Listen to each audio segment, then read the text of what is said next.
Dr. Martin Luther King Jr. was a Baptist minister, civil rights leader, and moral voice of the 20th century.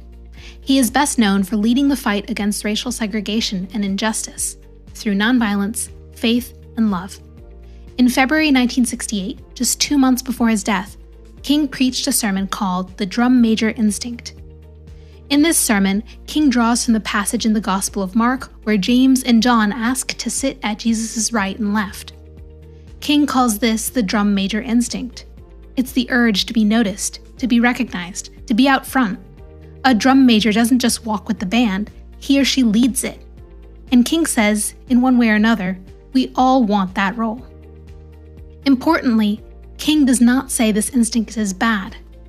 Wanting to matter, to be recognized, to do something meaningful, those are deeply human desires. The problem comes when this instinct is misused.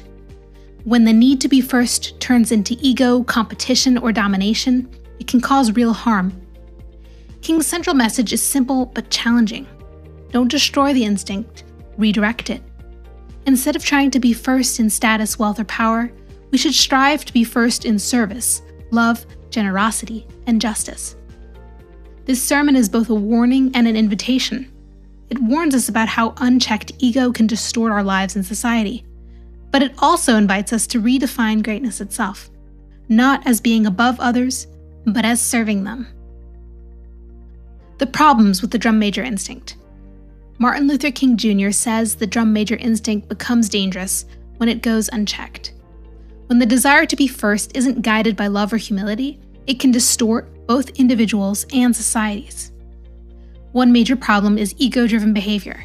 People begin to boast, exaggerate, or lie about who they are and who they know, all to feel important. Instead of building real character, they build an image. A connected issue is living beyond our means. King points out how people buy expensive cars or homes not because they need them, but because they want to impress others. This constant competition, trying to keep up with or outdo others, leads to stress, debt, and dissatisfaction. The drum major instinct can also push people to tear others down. When people feel threatened, they may spread gossip, undermine others, or engage in cruelty just to lift themselves up. King says this is one of the most destructive outcomes of unchecked ego. On a larger scale, the instinct leads to exclusivity and snobbery. Groups, institutions, even churches can start to measure worth by status, education, or wealth, forgetting that human value is not ranked. Most dangerously, King says the need to feel superior because of race, class, or country has caused immense suffering and violence. King argues that nations, like individuals, can be driven by ego, leading to war and injustice. In short, the problem isn't wanting to be great. The problem is defining greatness in a way that harms others. It's trying to be great by putting ourselves first. What Jesus says about greatness. When Jesus' disciples James and John asked to sit at his right and left hand, they were asking for status and power. Instead of condemning them, Jesus did something unexpected. He redefined greatness. Jesus didn't say, "Stop wanting to be great." He said, "Whoever wishes to be great among you will be your servant. Whoever wishes to be first among you will be the slave of all. For the Son of Man did not come to be served, but to serve, and to give his life as a ransom for many." If you want to be great, become a servant.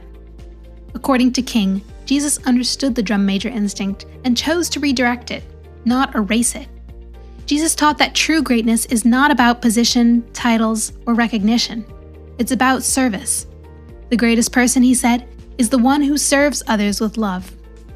King emphasizes how radical this idea is. Everyone can be great, because everyone can serve. You don't need wealth, education, or influence. You only need a heart shaped by love and compassion. King then points to Jesus' own life as the ultimate example.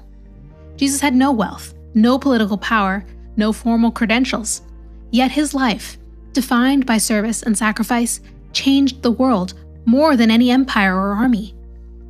This is Jesus' message as King presents it. If you want to lead, serve. If you want to be first, put others first. That is greatness.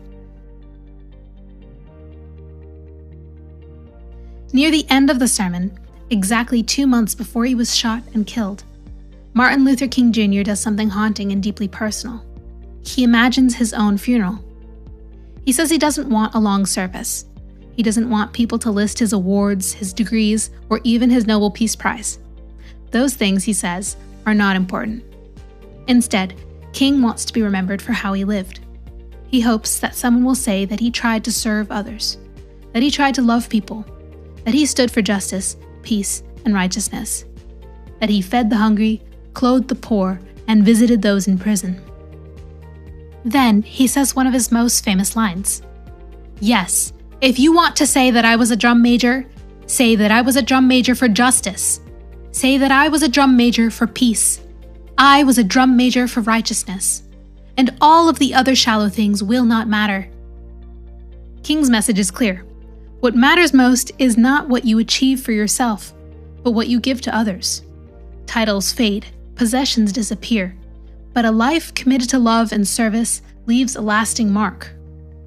King's final vision invites us not just to admire his words, but to live as faithful disciples, measuring our lives by how well we loved, served, and sought justice in the light of Christ.